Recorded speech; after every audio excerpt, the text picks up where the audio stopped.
Hello प्यारे मित्रों, प्यारे विद्यार्थियों, नया चैप्टर शुरू कर रहे हैं। चुंबकत्व एवं द्रव्य।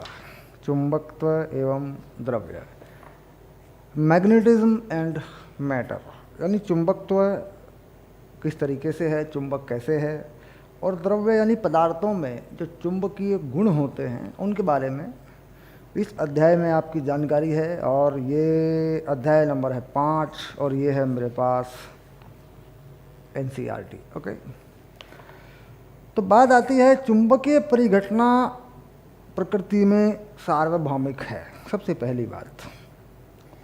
दूसरी बात यह आई कि कब से खोज हुई। अगर भूमिका की बात करें, अध्याय की भूमिका क्या है कि बहुत पहले 600 ईसा पूर्व चुंबकीय अयस्कों के भंडार मिले। और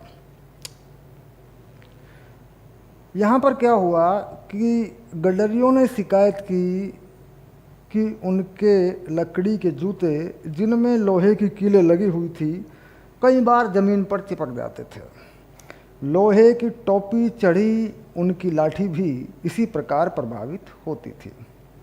चुंबकों के इस आकर्षित करने के गुण ने उनका घूमना फिरना मुश्किल कर दिया था, दूभर कर दिया था। यानी 600 ईसा पूर्व की ये बात है। इसके बाद बहुत पहले जो है एक अयस्क मिला, मैग्नेटाइट नाम का एक अयस्क मिला जिसे लोड स्टोन कहते हैं या लीडिंग स्टोन कहते हैं, जो जिससे रास्ता देखने का काम लोग लिया करते थे।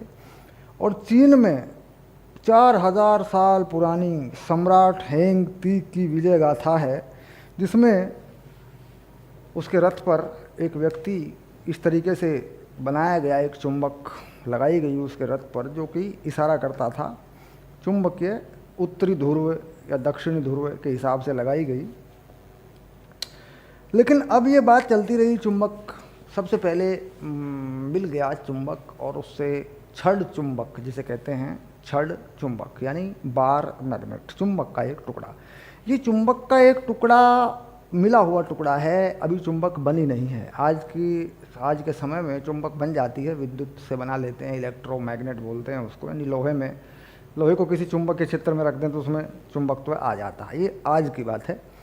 पहले जो चुंबक हुआ करती थी वो पृथ्वी से प्राप्त चुंबक थी, मैग्नेटाइट, Fe3O4 मैग्नेटाइट, ठीक, यानी फेरिक ऑक्साइड। फेरिक ऑक्साइड में ये तरह दो पदार्थों का Fe3O4, यहाँ इसका विषय नहीं है, मैं इसलिए लिखूंगा नहीं कुछ ज़्यादा इसके बारे में। यहाँ सिर्फ हम भूमिका बना रहे हैं इस चैप्टर को शुरू करने की। आज के समय में फिर 19वीं शताब्दी में पूर्वार्ध में जो है ऑस्टर्ड, एम्पियर, बायो एवं सावर्ट, अन्य कुछ लोगों ने इस चुंबकीय क्षेत्र को पूरी तरह परिभाषित किया। विद्युत धारा के कारण बनने वाला चुंबकीय क्षेत्र आप पिछले चैप्टर में पढ़ चुके हैं। यानी विद्युत धारा आवेश अगर चलता है तो चुंबकीय क्षेत्र को उत्पन्न करता है, ये बात आप पिछले अध्याय में पढ़ चुके हैं। चुंबकत्व संबंधी कुछ आम विचार हैं, चुंबकत्व से जुड़े हुए कुछ विचार हैं। अगर आप NCERT से पढ़ेंगे तो बहुत अच्छी बात है, लेकिन फिलहाल कुछ लाइनें मैं भी पढ़ देता हूँ। पृथ्वी एक चुंबक की भांति व्यवहार करती है, जिसका चुंबकीय क्षेत्र लगभग भौगोलिक दक्षिण से उत्तर की ओर संकेत करता है। जिसका चुंबकीय क्षेत्र भौगोलिक दक्षिण से उत्तर की ओर संकेत करता है। पृथ्वी का जो चुंबकीय क्षेत्र है वो भौगोलिक दक्षिण से उत्तर की ओर संकेत करता है। जब एक छड़ चुंबक को स्वतंत्रतापूर्वक लटकाया या शांत पानी पर तैराया जाता है तो यह उत्तर दक्षिण दिशा में ठहरता है। इसका वह सिरा जो भौगोलिक उत्तर की ओर संकेत करता है उत्तरी ध्रुव, और जो भौगोलिक दक्षिण की ओर संकेत करता है चुंबक का दक्षिणी ध्रुव कहलाता है। यानी पृथ्वी में जहाँ उत्तरी और दक्षिणी ध्रुव हैं, जब कोई छड़ चुंबक को लटकाया जाता है या पानी पर तैराया जाता है तो उसका जो सिरा उत्तरी ध्रुव की ओर संकेत करता है वो उत्तरी ध्रुव कहलाता है, और जो दक्षिणी ध्रुव की तरफ संकेत करता है वो दक्षिणी ध्रुव कहलाता है। हालांकि पृथ्वी के अंदर जो चुंबक है वो बाहर से उत्तरी और दक्षिणी ध्रुव बताए जाने के हिसाब से पृथ्वी के अंदर की चुंबक के उत्तरी, और बहुत इंपॉर्टेंट बात बता रहा हूँ, ध्यान से सुनेंगे, पृथ्वी के अंदर की चुंबक के जो उत्तरी और दक्षिणी ध्रुव हैं यानी नॉर्थ और साउथ पोल हैं, जो बाहर से परिभाषित किए गए हैं वो उनके उल्टे हैं। यानी पृथ्वी के अंदर जो चुंबक है जहाँ उसका साउथ है उसके ऊपर क्या है, भौगोलिक या चुंबकीय उत्तरी ध्रुव है, और जो पृथ्वी का नॉर्थ है उस पर साउथ है। ठीक। अब सवाल ये उठता है कि पृथ्वी का वास्तव में उत्तरी ध्रुव किधर है, यानी पृथ्वी के अंदर जो चुंबक बनी है उसका नॉर्थ पोल किधर है। तो पृथ्वी के अंदर चुंबक बनी है उसका नॉर्थ पोल जो है वो पानी में है, समंदर में है, और उसका जो दक्षिण है वो ऊपर जहाँ मिट्टी है, पहाड़ है, वहाँ है। तो पृथ्वी का जहाँ दक्षिण है उसे क्या कहते हैं, नॉर्थ पोल बोलते हैं, उसे बोलते हैं भौगोलिक उत्तरी ध्रुव। तो भौगोलिक उत्तरी ध्रुव की तरफ जो क्षण चुंबक घूमती है तो उसे क्षण चुंबक का उत्तरी ध्रुव को कहते हैं। अब यहाँ इस बात को समझ लेना, मुझे चित्र बना के इसे समझाना पड़ेगा क्योंकि ये बहुत ज़रूरी बात है और इसमें बहुत सारे कन्फ्यूज़न हैं। कुछ लोग कहीं से पढ़ के, कहीं से कुछ पढ़ के वो सब उल्टा पुल्टा कर लेते हैं, तो इसको समझ लेना होगा कि ये चीज़ कैसी है। इसका चित्र बना के मैं समझा देता हूँ आपको। सबसे पहले तो मैं इस चैप्टर का, अध्याय का नाम लिखता हूँ, उसके बाद हम बात कर रहे हैं भूमिका के बारे में। यह है चुंबकत्व एवं द्रव्य।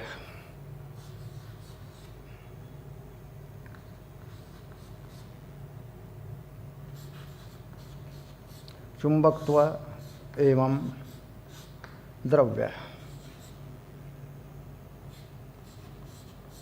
ये हो गया चैप्टर का नाम। ठीक।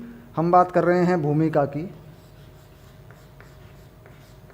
यानी हम जानने की कोशिश कर रहे हैं कि भाई कौन कौन से जो चुंबकीय क्षेत्र है पृथ्वी का कैसा है। अभी हम उस बात पर आ रहे हैं। तो देखिए, मान लीजिए यहाँ बहुत ज़रूरी हो जाता है इस बात को समझना, क्योंकि इसमें मैं कह रहा हूँ कि बहुत सारे कन्फ्यूज़न हैं और बहुत सारी गलत उल्टी पुल्टी जानकारियाँ हमारे दिमाग में घुस जाती हैं। बात बहुत सीधी है और समझने की है।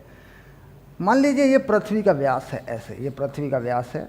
पृथ्वी के व्यास पर पृथ्वी के अंदर एक चुंबक बनी हुई है, ऐसे ये चुंबक पृथ्वी के अंदर बनी हुई। देखो इसको बड़े ध्यान से देखो, ये पृथ्वी के अंदर एक चुंबक बनी हुई है ऐसे। ठीक। इस पृथ्वी की चुंबक में यहाँ इसका चुंबकीय क्षेत्र यानी नॉर्थ पोल है और यहाँ साउथ पोल है ऐसे। साउथ पोल के ऊपर जो जगह है इसे कहते हैं उत्तरी ध्रुव, उत्तरी ध्रुव। अब बात समझ में आ गई होगी। ठीक। और नीचे वाली चीज को क्या कहते हैं, यहाँ इसे कहते हैं दक्षिणी ध्रुव, दक्षिणी ध्रुव। अब अगर पृथ्वी की चुंबकीय क्षेत्र की किसी रेखा को बनाया जाए तो वो रेखा किस तरीके से होती है। देखिए, चुंबकीय क्षेत्र की कोई रेखा, कोई भी एक रेखा यूँ जा सकती है और इसमें आ सकती है, देखिए ऐसे।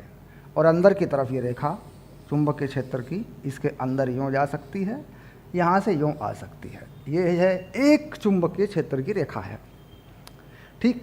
अब मान लीजिए मेरे पास है छड़ चुंबक, मेरे पास है छड़ चुंबक, छड़ चुंबक कहें या चुंबकीय सुई कहें। तो चुंबकीय सुई में का जो सिरा उत्तरी ध्रुव की तरफ संकेत करता है, ये चुंबकीय सुई का सिरा, मान लीजिए चुंबकीय सुई को यहाँ रख लूँ, चुंबकीय सुई को यहाँ टांग दूँ, हवा में बांध के टांग दूँ ऐसे, तो ये हो गई चुंबकीय सुई। चुंबकीय सुई का जो सिरा उत्तरी ध्रुव की तरफ, इसे क्या कहते हैं, इसे कहते हैं नॉर्थ और इसे कहते हैं साउथ। ठीक। यानी ये जो सिरा है जो उत्तर की तरफ जा रहा है, ये क्या है, इसका उत्तरी ध्रुव है छड़ चुंबक का, और ये साउथ है। अब ये सिरा इस तरफ क्यों जा रहा है, सवाल ये है। देखिए, चुंबकीय क्षेत्र की जो रेखा है, जो चुंबकीय क्षेत्र की दिशा है, वो चुंबकीय क्षेत्र की दिशा, ये नॉर्थ जो होगा, देखो ये नॉर्थ जो है, यहाँ से ये नॉर्थ आकर्षित होगा साउथ की तरफ, ध्यान रहे, ये नॉर्थ आकर्षित होगा साउथ की तरफ, तो साउथ की तरफ घूमेगा, और नॉर्थ, ये वाला नॉर्थ पकड़ेगा इस साउथ को। तो ये जो चुंबक है, जिसे तुम कह रहे हो सुई या छड़ चुंबक कह रहे हो, जैसे ये होती है इसके अनुसार ही भौगोलिक उत्तर और दक्षिण या चुंबकीय उत्तर और दक्षिण पोल जो है, ध्रुव है, परिभाषित हो जाते हैं। ये जो पृथ्वी के अंदर के चुंबक है इसके अनुसार परिभाषित नहीं होते हैं। यानी उत्तरी ध्रुव ऊपर है, जबकि पृथ्वी में बनी हुई चुंबक का दक्षिणी ध्रुव उसके नीचे है। तो बात समझ में आ गई होगी। ये जो नीचे का हिस्सा है ये पानी में है, समंदर है।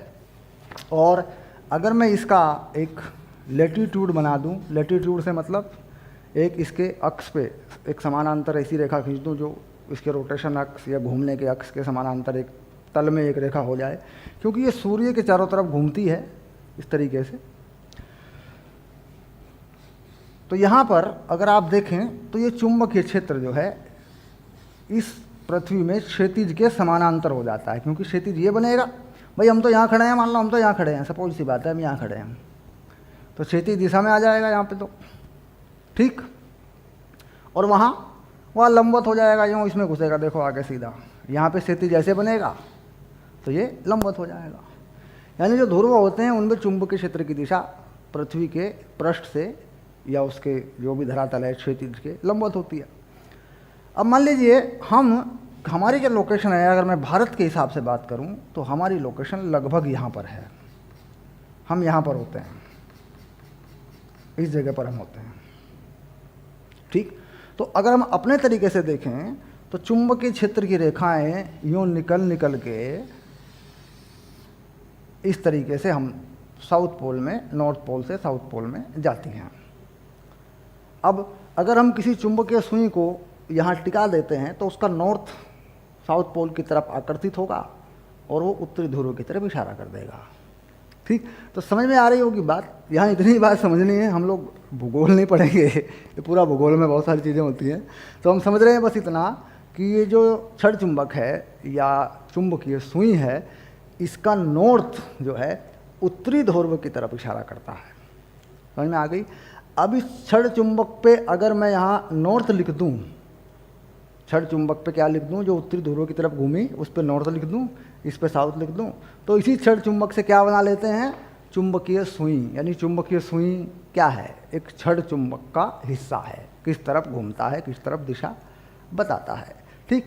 तो पृथ्वी के अंदर का मामला ये है ठीक। बेसिक जानकारी है ये कि इस तरीके से पृथ्वी के अंदर का चुंबकीय क्षेत्र बना हुआ है। अब इसके बाद बहुत सारी बातें हैं जो जियोग्राफिक आपका तल है, जिसे बोलते हैं आप मेरिडियन, और जो भौगोलिक मेरिडियन जियोग्राफिक बोल देते हैं, और जो चुंबकीय मेरिडियन है बोल देते हैं, उसको दोनों के तल में फ़र्क होता है। उसे दिक्पात का कोण कहते हैं, नति कोण कहते हैं। वो सारी बातें इस अध्याय में हम सब बात करेंगे, इन सब चीज़ों पर हम आएंगे। कंपोनेंट, घटक वटक कैसे बनते हैं। हमारा उद्देश्य यहाँ पर क्या है कि हम ये जान लें कि पृथ्वी के चुंबकीय क्षेत्र, पृथ्वी का जो चुंबकीय क्षेत्र है क्षितिज पे या उसके पोल पे या उसके इक्वेटर पे, है ना, अक्षांश जो होता है, अक्षों पर अक्षांश बोल दें इसको, क्या उसके मान होते हैं और उसके घटक, उसके अवयव किस प्रकार बने होते हैं, ताकि चुंबकीय क्षेत्र में मान लीजिए कोई चालक रखा हो, उसमें कोई धारा बह रही हो, उस पर कितना बल लगेगा, ये सारे सवाल हमें करने होते हैं। बेसिकली इन सब चीज़ों के बारे में डिटेल में यहाँ हमें जानने की ज़रूरत नहीं पड़ती है, क्योंकि हमारे पास केवल चुंबकीय क्षेत्र का मान, क्षैतिज में इतना है, ऊर्ध्वाधर में इतना है, इन सब चीज़ों की। लेकिन ये जानकारी होना हमारे पास ज़रूरी है कि वास्तव में पृथ्वी के अंदर की चुंबक का जहाँ दक्षिणी ध्रुव होता है उसके ऊपर का ध्रुव उत्तरी ध्रुव कहलाता है, और चुंबकीय सुई का जो नॉर्थ है उत्तरी ध्रुव की तरफ इशारा करता है। उसका कारण है कि एस की तरफ नॉर्थ होता है हमेशा, क्योंकि आकर्षण करते हैं, आकर्षित होते हैं। नॉर्थ को साउथ पोल खींचता है, साउथ को नॉर्थ पोल खींचता है। यही बात समझ में आ रही होगी। तो नॉर्थ हमेशा साउथ की तरफ इशारा करेगा, और साउथ के ऊपर क्या होगा, जिस तरफ इशारा करेगा उसे क्या कहेंगे, उत्तरी ध्रुव है ठीक। उत्तरी ध्रुव भौगोलिक और चुंबकीय उत्तरी ध्रुव में थोड़ा सा फर्क होता है, उसे कहते हैं दिक्पात। वो मैंने कहा आगे पढ़ेंगे हम ठीक। तो यहाँ ये बात स्पष्ट हो गई और हमने समझ लिया कि पृथ्वी में क्या चीज़ कहाँ कैसे परिभाषित होती है। अब आगे चलते हैं। अब महत्वपूर्ण बात फिर लेते हैं। किसी चुंबक के उत्तर और दक्षिण ध्रुवों को अलग अलग नहीं किया जा सकता। किसी भी चुंबक के उत्तर और दक्षिण ध्रुवों को अलग अलग नहीं किया जा सकता। यदि किसी छड़ चुंबक के को दो भागों में विभाजित किया जाए तो हमें दो छोटे अलग अलग छड़ चुंबक मिल जाएंगे जिनका चुंबकत्व कम होगा। बहुत ही समझने की बात है। मान लीजिए हमारे पास एक छड़ चुंबक है, ये बहुत ही इम्पोर्टेंट बात है। मान लीजिए हमारे पास एक छड़ चुंबक है,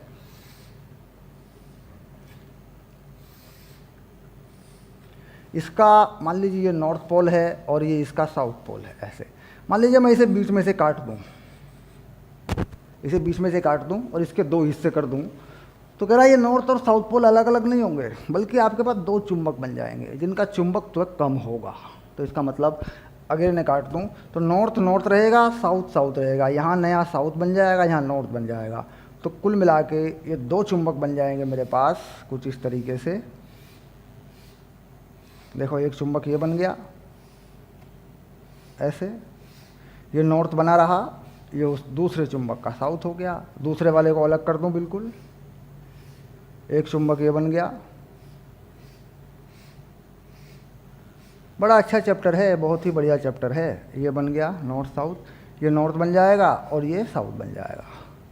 तो एक चुंबक को काटने से दो चुंबक बन जाएंगे, यानी पोल को, ध्रुव को अलग अलग नहीं किया जा सकता। ठीक, अब अगर इस चुंबक को इस तरीके से यहाँ से काटा मैंने, देखिए ऐसे काट दिया मैंने इसे, तब भी यही होने वाला है। अगर इस चुंबक को मैं यूँ काट दूँ, यूँ ऐसे काट दूँ आधा आधा, बिल्कुल लंबाई के अनुदिश काट दूँ इसे, मैं लंबाई पे काट दूँ, तब भी यही होने वाला है। मान लीजिए लंबाई पे काट दूँ, इस तल पे काट दूँ ऐसे, देखो लंबाई पे काट दूँ, इसे आधा ऊपर कर दूँ आधा नीचे कर दूँ, लंबाई के अनुदिश काट दूँ, तब भी यही होने वाला है। चुंबक दो बनेंगे नॉर्थ साउथ। ठीक, यानी चुंबक के पोल को अलग अलग नहीं किया जा सकता। ठीक, चलिए अब अगली बात पर बात करते हैं, अगला विचार देखते हैं क्या है।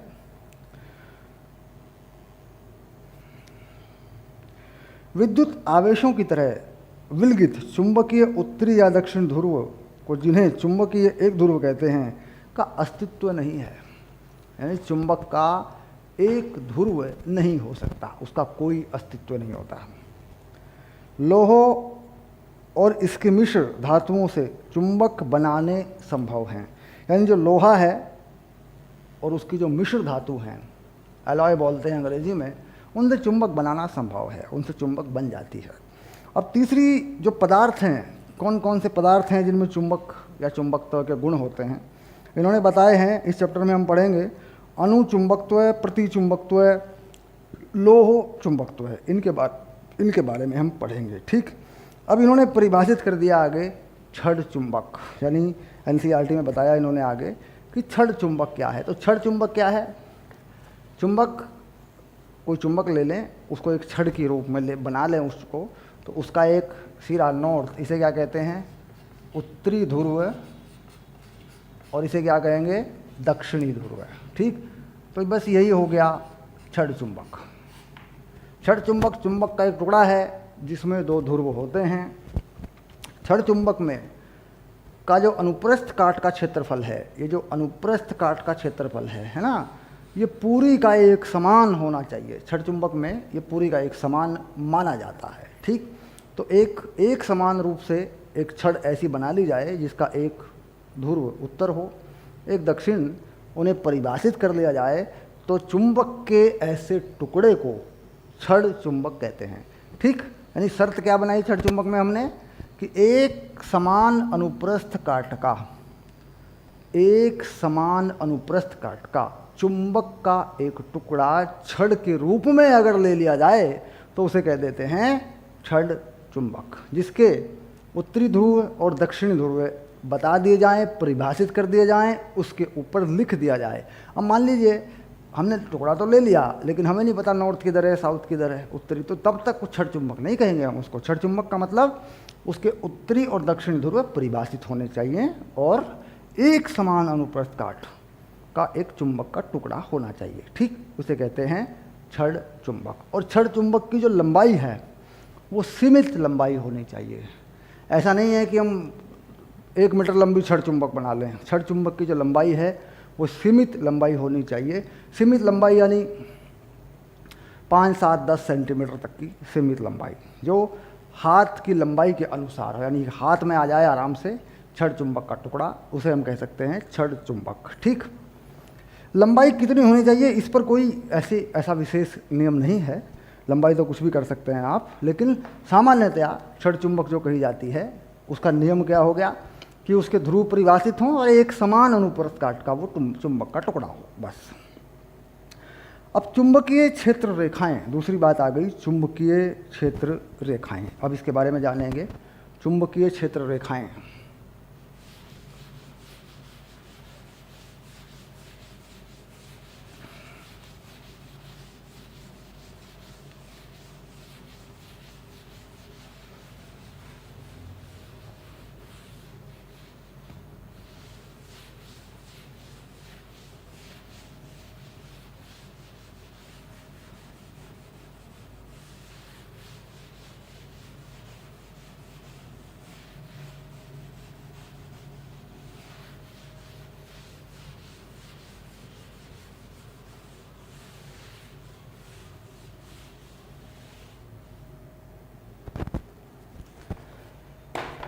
चलिए अब बनाते हैं चुंबकीय क्षेत्र रेखाओं के बारे में जानते हैं।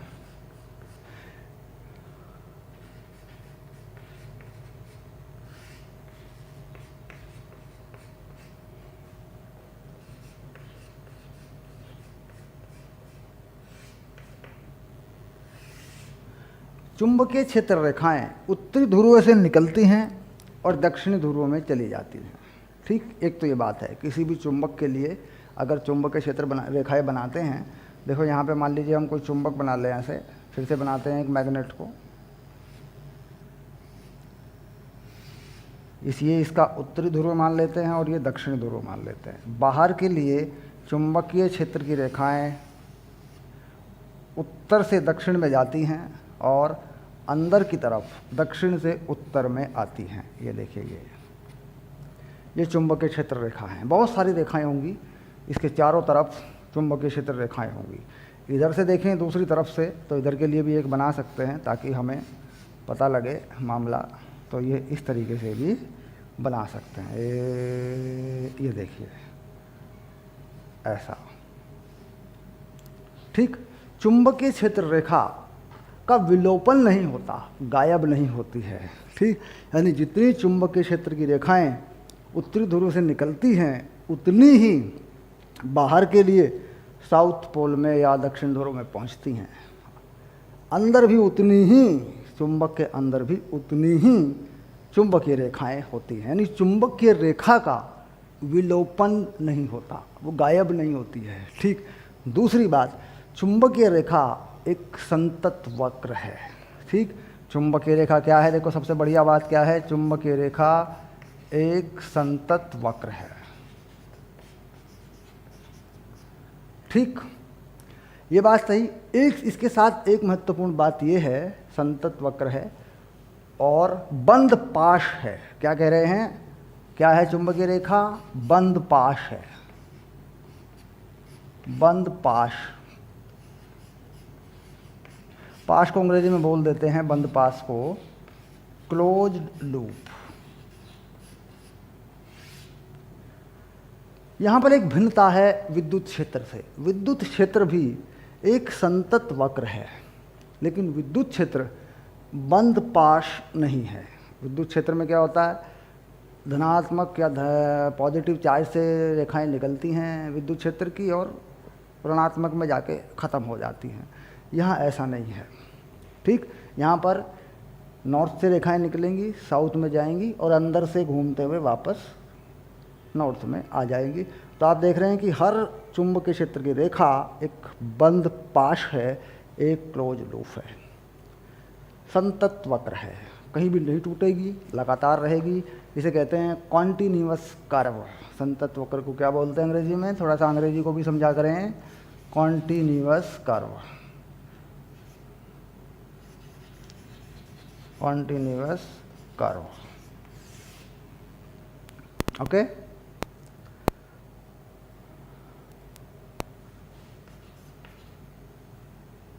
अब इसके बाद एक बिंदु पर दो चुंबकीय रेखाएं संभव नहीं हैं, यानी एक बिंदु पर दो चुंबकीय रेखाएं संभव नहीं है। ये बात सही है विद्युत क्षेत्र के लिए भी और चुंबकीय क्षेत्र के लिए भी। क्यों संभव नहीं है? क्योंकि एक बिंदु पर अगर हम किसी चुंबकीय रेखा पर कोई स्पर्श रेखा बनाएं तो ये चुंबकीय क्षेत्र की रेखा को बताती है, चुंबकीय क्षेत्र की दिशा को बताती है। यानी चुंबकीय क्षेत्र की रेखा के ऊपर अगर हम कोई स्पर्श रेखा बना दें कहीं पे भी, तो ये चुंबकीय क्षेत्र की रेखा को बताती है, चुंबकीय क्षेत्र की दिशा को बताती है। अगर दो बना देते हैं, अगर दो स्पर्श रेखाएं बना देते हैं तो इससे क्या होगा, किसी भी बिंदु पर दो चुंबकीय क्षेत्र बन जाएंगे, जो कि संभव नहीं है।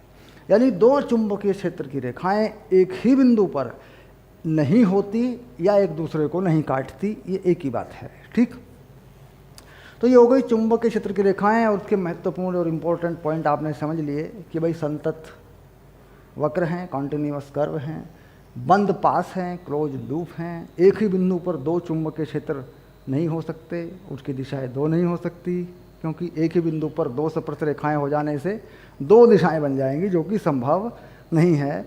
चुंबकीय क्षेत्र एक सदिश राशि है। ये बातें हो गई रेखाओं के बारे में। ठीक, अब इसके बाद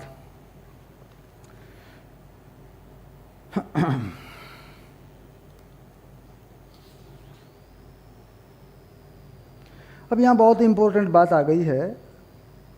छड़ चुंबक का एक धारावाही परिनालिका की तरह व्यवहार। हम आगे बढ़ गए हैं क्योंकि दिशाएं हमने बना ली, परिभाषित कर ली हैं हमने। छड़ चुंबक का एक धारावाही परिनालिका की तरह व्यवहार, यह आ गया अगला पॉइंट। यानी अब थोड़ा सा डेरिवेशन शुरू होगा। ये तो भूमिका में ये परिभाषाएं थी, अब थोड़ा सा डेरिवेशन शुरू होगा।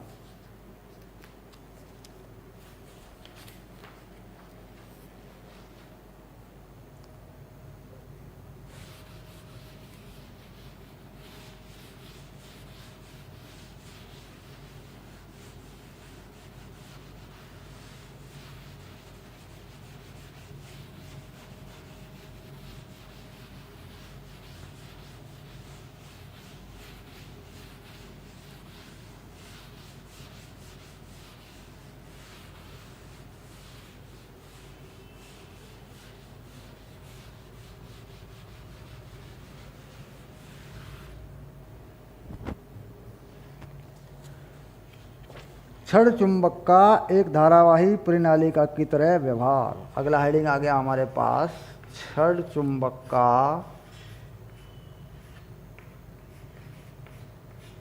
धारावाही। एनसीईआरटी में ये है 5.2.2 वाला बिंदु, ये एनसीईआरटी का नंबर है। पेज नंबर बता दूं आपको, पेज नंबर है ये 176, 176 है ना। धारावाही परिनालिका की तरह व्यवहार, परिनालिका की तरह व्यवहार।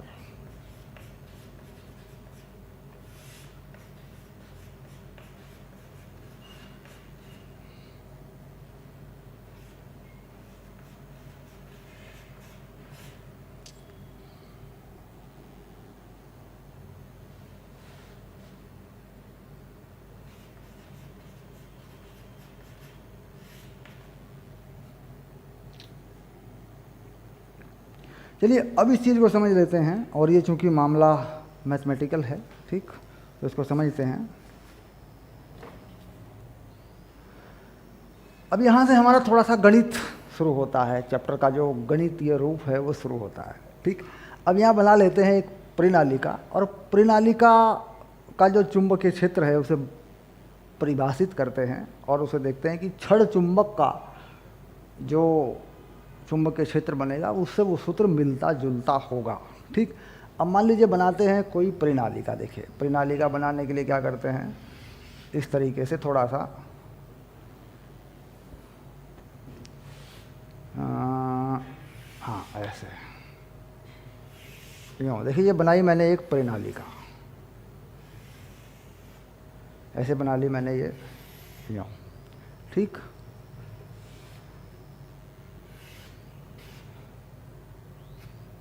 ये परिनालिका होगी, सोलेनॉइड बोलते हैं जिसको। इसकी जो कुल लंबाई है वो मैंने ले ली इसके केंद्र से आधी आधी मैंने ली है दोनों तरफ। ये मैंने ली है L, दोनों तरफ मैंने L लिया इसको ऐसे। और परिनालिका में जो कुल फेरे हैं, इसके ऊपर जो तार लिपटा हुआ है वो कुल फेरे हैं। कुल फेरों की संख्या इसमें n है। ठीक, एकांक लंबाई में फेरे, क्योंकि हम ये परिभाषित करते हैं इन चीज़ों को, एकांक लंबाई में फेरे ये हो जाएंगे n/2l, इसे कहते हैं हम n, छोटा n इसे कहते हैं। ठीक, कहीं ज़रूरत पड़ेगी तो इसे लगा लेंगे। परिनालिका की जो त्रिज्या है हम उसको परिभाषित कर देते हैं, उसे बता देते हैं r। ये परिनालिका की त्रिज्या हो गई। परिनालिका के अक्ष को बना लेते हैं, जो इसका अक्ष है इसे बना लेते हैं अक्ष ऐसे। अब परिनालिका के अक्ष पर इसके केंद्र से एक बिंदु ले लेते हैं। यहाँ कोई बिंदु ले लेते हैं, देखो ये बिंदु हो गया बिंदु P। और परिनालिका में जो धारा बह रही है उसको I मान लेते हैं। धारा कितनी हो गई? I हो गई। ये कौन सी धारा है? इस परिनालिका में जो बह रही है, जिसके कारण चुंबकीय क्षेत्र बनेगा। अब यहाँ इसके केंद्र से x दूरी पर एक छोटा सा इसका टुकड़ा काट लेते हैं, जिसकी लंबाई को बता रहे हैं dx। समाकलन का हिस्सा इसकी लंबाई को बता रहे हैं कि छोटी सी जो लंबाई है ये है dx। ठीक, अब यहाँ देखें तो dx लंबाई का एक लूप सा बना हुआ नज़र आएगा हमें, dx लंबाई का एक लूप आएगा। और इस वृत्ताकार लूप के अक्ष पर ये बिंदु होगा। तो इस लूप से इसकी जो दूरी है वो हमें पता करनी है। तो हम क्या करते हैं कि ये जो x है, केंद्र है, इसे मान लेते हैं x पे। केंद्र से कहाँ मानते हैं इसको, लूप को x पे मान लेते हैं। तो ये जो दूरी देखो बनेगी यहाँ से, ये जो लूप हमने माना है, ये वाला जो लूप हमने माना है ये वाला, इस लूप से यहाँ तक की जो दूरी बनेगी है ना, उसको हमें लिखना पड़ेगा। वो कितनी बनेगी? वो बनेगी r-x। इस त्रिज्या को बड़ा R मान लेते हैं। देखो त्रिज्या को क्या मान लेते हैं? बड़ा R, और इसे छोटा r मान लेते हैं, क्योंकि ऐसा हम मानते हैं अक्सर। त्रिज्या को क्या मान लिया? बड़ा R। परिनालिका की त्रिज्या को बड़ा R कर दिया मैंने, और यहाँ से यहाँ तक की दूरी को r-x कर दिया। और P से जो पूरी दूरी है कंप्लीट इसके केंद्र से, वो मान ली मैंने R। अब देखो चीज़ें समझ में आ गई होंगी कि परिनालिका के केंद्र से कितनी दूरी है? R। केंद्र से x पर एक छोटा सा लूप माना, वृत्ताकार लूप माना, उसका चुंबकीय क्षेत्र P पे देखेंगे, वो x पे माना, और लूप में की जो मोटाई है थोड़ी सी वो dx मानी, जिसमें कितने फेरे होंगे उसके लिए एकांक लंबाई में फेरों की संख्या को परिभाषित कर दिया गया। कितनी धारा इस परिनालिका में पास हो रही है फेरों में घूम घूम के, उसको I परिभाषित कर दिया गया। ठीक, अब क्या कहें, बिंदु P पर थोड़ी सी लंबाई dx के कारण जो चुंबकीय क्षेत्र है वो कितना है ना।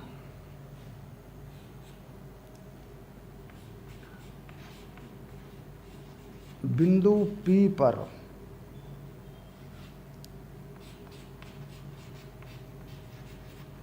चुंबकीय क्षेत्र ऐसे थोड़ी सी लंबाई के लिए लेंगे, फिर बाद में उसका समाकलन कर लेंगे, वैल्यू डाल लेंगे तो पूरी लंबाई का भी निकाल लेंगे। ठीक, अब क्या होता है हमारे पास फॉर्मूला, ये होता है bx, और इसे लगा दें d। dbx का मतलब इंटीग्रेशन का हिस्सा, समाकलन का हिस्सा, क्योंकि हमने यहाँ dx ले रखा है। ठीक, चलिए ये होता है μ0 I 2πr² और नीचे 4πr² प्लस x² की पावर 3/2। अब इसमें ये जो x होता है पूरा का पूरा, ये x ये बदलना पड़ेगा यहाँ पे। देखिए कैसे, यहाँ क्या लिखेंगे, ये बन जाएगा हमारा r माइनस एक्स का स्क्वायर, ऐसे, ठीक, r माइनस एक्स का स्क्वायर, क्योंकि केंद्र से, इस लूप के केंद्र से यहाँ तक की दूरी कितनी बनेगी, r माइनस एस, और त्रिज्या क्या बनेगी, r, तो r माइनस एक्स कर दिया मैंने इसको। आप समझ रहे हैं ये परिवर्तन, आप पीछे सूत्र में जाके देखेंगे, हमने बनाया था पिछले चैप्टर में, लूप के कारण उसके अक्ष पे जो चुंबकीय क्षेत्र है, तो r माइनस एक्स का ये स्क्वायर है और ये त्रिज्या का स्क्वायर है। कुल मिलाकर यहाँ से अगर कोई दूरी मैं बनाऊँ ऐसे, तो वो वाली जो चीज़ होती है वो यहाँ लगी हुई है, सिंपल सी बात है। अब इससे आगे बढ़ते हैं। ये जो चीज़ है ये एक चक्कर के लिए है, यानी इसमें अगर एक चक्कर हो तो इसे गुणा करना पड़ेगा मुझे, कितने चक्कर हैं, तो चक्कर कितने होंगे, देखो एकांक लंबाई में कितने चक्कर हैं, छोटा n, स्मॉल n, और कितनी लंबाई है इसकी, dx, तो चक्करों से मल्टीप्लाई करना पड़ेगा n dx, यानी कितनी बार करंट घुमा है इसमें, तो वो कितने चक्कर हैं, एकांक लंबाई में कितने हैं l, और कितनी लंबाई है इसकी dx, तो यहाँ गुणा करना पड़ेगा मुझे, ठीक, यानी कितनी बार चक्कर घूमे हैं। अब इसके बाद इस चीज़ को मैं थोड़ा ठीक करता हूँ आगे।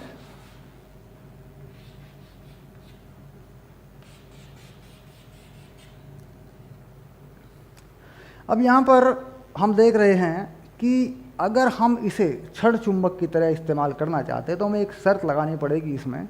हम कहेंगे कि जो R है वो बहुत बहुत बहुत बड़ा है R से, ठीक, और R बहुत बहुत बहुत बड़ा है L से भी, दोनों से बहुत बड़ा है, ठीक। तो उस केस में यहाँ पर एक चीज़ आएगी निकल के, देखो अगर ये R इस X से बड़ा है तो ये नंबर छूट जाएगा, उसके बाद ये R इस R से भी बड़ा है तो ये R भी छूट जाएगा, तो यहाँ एक चीज़ निकल के आएगी dBx mu naught I 2πr² n dx, और नीचे आ जाएगा 4πr³। ध्यान रहे ये r³ क्यों आया, इसको समझना पड़ेगा। ये जो r माइनस एक्स है इसमें x छोड़ देंगे, क्योंकि x कितना हो सकता है भाई, x तो लंबाई वाला हो सकता है, कितनी लंबाई तक ले सकते हैं, तो लंबाई जो इसकी है उससे बहुत बड़ा है ये, ठीक, ये हो सकता है। अब लाइट चली गई, मैं थोड़ा लाइट बढ़ाता हूँ, ओके।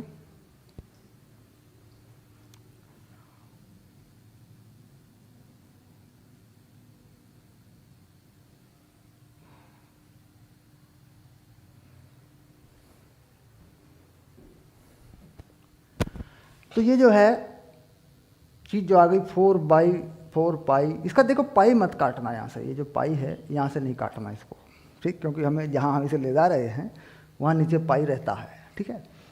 तो ये जो है इस तरीके से, ये R क्यों आया ये मैं समझा रहा था कि जो छोटा R है वो बहुत बड़ा है त्रिज्या से भी और इस सोलेनॉइड की परिनालिका की लंबाई से भी।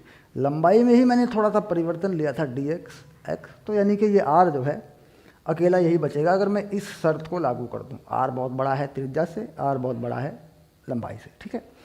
अब यहाँ पर मैं ये जो dx है इसको लेता हूँ, अगर समाकलन को लेता हूँ तो bx mu naught I 2πr², और ये जो n है इसको लगाए रखूँ और dx पे लगा लेता हूँ -L से +L तक, ऐसा dx बना लेता हूँ। क्यों, समझना पड़ेगा।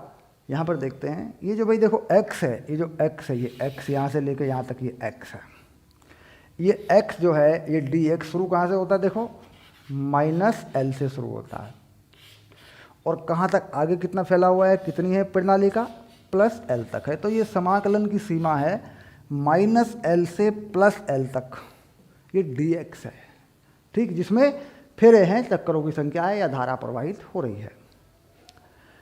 अब अगर मैं इसे हल करूं तो ये कितना बनेगा, ये बन जाएगा 2L, क्योंकि dx में x हो जाएगा और L माइनस L, ये टोटल बन जाएगा 2L, और नीचे जो का त्यों रखेंगे 4πr³ ऐसे, ठीक।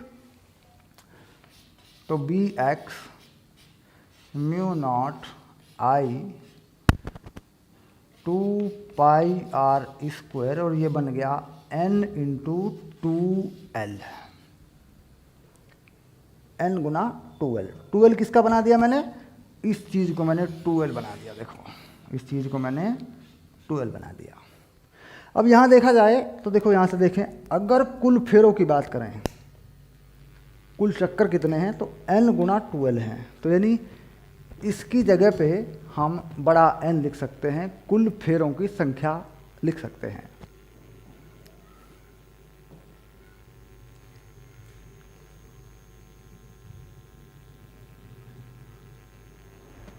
चलिए मैंने फिर से लाइट को कंट्रोल कर दिया, ओके। तो अब यहाँ फिर वही चीज़ लिख देते हैं 4πr³, और यहाँ पर क्या बता रहे हैं, n × 2L क्या हो गया, बड़ा N हो गया, कुल फेरों की संख्या। देखें यहाँ से देख रहे हैं, n हो जाएगा छोटा n × 2L, तो यहाँ लिख देंगे, इसकी जगह पे लिख देंगे, इसकी जगह पे लिख देंगे। देखिए तो कुल मिला के bx, यानी अक्ष पर कौन सा अक्ष माना, इसी को अक्ष मान लिया, मान लो x अक्ष मान लिया इसको, ठीक है। जो चुंबकीय क्षेत्र है जिसे मैंने dbx बताया था वो निकाल रहे हैं, तो कितना हो गया 2μ0 I n πr² upon 4πr³, ऐसा बन गया। देखो अब यहाँ एक चीज़ बिल्कुल नई निकल के आ रही है, INA, ये जो A है ये क्या है, अनुप्रस्थ काट का क्षेत्रफल। परिनालिका की अनुप्रस्थ काट का क्षेत्रफल देखो ये रखा है πr², ठीक। तो हमारे पास एक सूत्र हुआ करता था m, पिछले अध्याय में पढ़ा IA, हम इसे कहा करते थे चुंबकीय आघूर्ण या चुंबकीय द्विध्रुव आघूर्ण। तो ये चीज़ बन के आ गई, देखो NIA।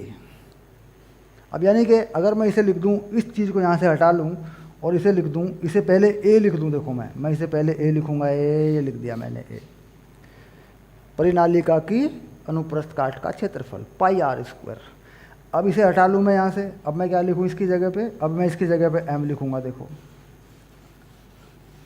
यानी ये हो गया m ऐसे, ठीक। यानी ये जो चीज़ आ रही है bx 2μ0 m 4πr³, ये है चुंबकीय क्षेत्र ऐसे। और यही चीज़ हम तब भी निकालेंगे जब आएगा, जब इस परिनालिका की जगह एक छड़ चुंबक को रख दिया जाएगा। यानी एक छड़ चुंबक का देखेंगे तो उसके अक्ष पर, अक्षीय स्थिति में, मान लीजिए, ये मान के चलिए कि ये जो चुंबकीय क्षेत्र है, इसका चुंबक यहाँ इसका कोई नॉर्थ पोल है, यहाँ इसका कोई साउथ पोल है, तो उसकी जो अक्षीय स्थिति है उसमें भी चुंबकीय क्षेत्र यही बन के आएगा। और ये चीज़ आपने देखी होगी पहले चैप्टर में, जो विद्युत द्विध्रुव होता है उसका जो अक्ष होता है, अक्षीय स्थिति में विद्युत द्विध्रुव में इसी तरीके से विद्युत क्षेत्र भी आता है। उसका कांस्टेंट जो होता है वो होता है 1/4πε0। यहाँ आता है चुंबकीय विद्युत द्विध्रुव आघूर्ण P, यहाँ आता है r³, वो चीज़ भी आती है। तो बिल्कुल वैसा ही हो गया, यानी एक परिनालिका जो है छड़ चुंबक की तरह काम करे या छड़ चुंबक परिनालिका की तरह काम करे, है ना, ये चीज़ बन गई। तो ये सूत्र बन गया चुंबकीय क्षेत्र का, ठीक। हालांकि ये सूत्र इसी तरीके से हमने पहले एक पाश पर बनाया था, क्लोज लूप पर बनाया था। यानी जैसे ये लूप है, इस लूप पर भी हमने यही सूत्र बनाया था, यही बना था। उसमें लूप का ये चुंबकीय द्विध्रुवागुण लग गया था। सीधी सी बात ये है, ठीक। वो इससे पीछे के चैप्टर में हम बना चुके हैं, समझ चुके हैं। तो अगर आप सारी चीज़ें पढ़ते हुए चल रहे हैं, अगर आप सारी चीज़ें पढ़ते हुए चल रहे हैं, स्टेप बाय स्टेप अपने चैप्टर को पढ़ते हुए चल रहे हैं, तो आप बड़ी आसानी से जोड़ देंगे इसे। आप समझ लेंगे कि ये पूरी चीज़ क्या है, कैसे आया। अगर आप मान लीजिए इस वीडियो को YouTube पर देख रहे हैं, क्योंकि YouTube पे और पहली बार आप देख रहे हैं, तो होगा इसमें आपको कन्फ्यूज़न हो जाएगा आपको, क्योंकि इससे पहले का जो बेसिक है, ये चीज़ कहाँ से आ गई, वो मान लीजिए आपने नहीं पढ़ा हुआ, तो इसमें कन्फ्यूज़न हो जाएगा आपको, ठीक है। दोनों जगह है। लेकिन मैं मेरे वीडियो, हो सकता है इसे वीडियो को आप YouTube पे देख रहे हों, मेरे वीडियो YouTube पे बहुत कम है। फुल कोर्स का वीडियो है ये, तो vidyakul.com पर ही मेरा वीडियो रहता है, ठीक है। चलिए, बना लिया इसका चुंबकीय क्षेत्र। अब आगे के टॉपिक पर चलेंगे। पहले क्लास के टाइमिंग देख लेते हैं अपने। क्लास हमारी हो गई है लगभग 50 मिनट की, पहली क्लास है। अगली क्लास में आ जाते हैं, ठीक है।